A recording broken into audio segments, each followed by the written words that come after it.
Hello, and welcome to the long-awaited episode 48 of Prose. This week, rejoin Nurse and Telo as they run for their lives from vicious winged foes, and jolt at some unintended consequences of a breakup. I really must apologize again for the 1 week delay in our little bi-weekly journey.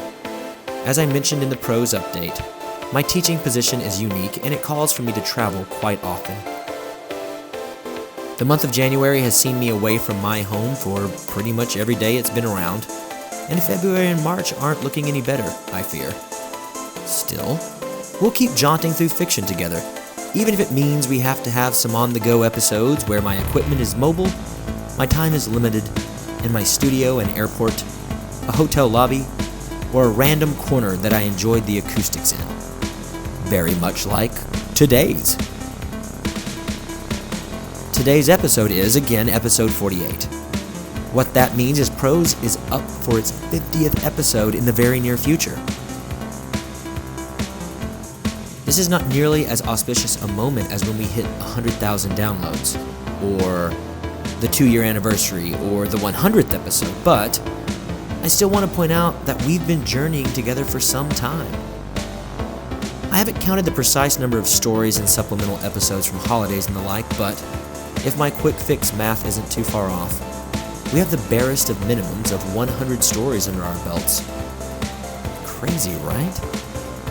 Anyway, thank you all for sticking with me, sending encouraging feedback, and for being a fantastic audience.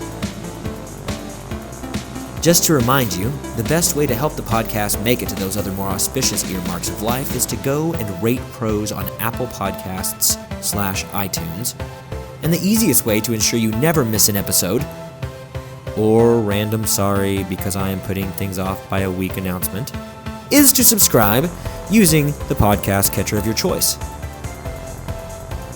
Alright, enough of that. Let's get to the tale, shall we? This week, we have Legend of Telo, The Ants of the Fire, parts 7 and 8, entitled The Flies and Stung, and the short story, Take a Break. Also, as a way of apologizing, I have a special poem for you today from a new guest author, Hannah Giles. Do stick around for that after the second story. Enjoy.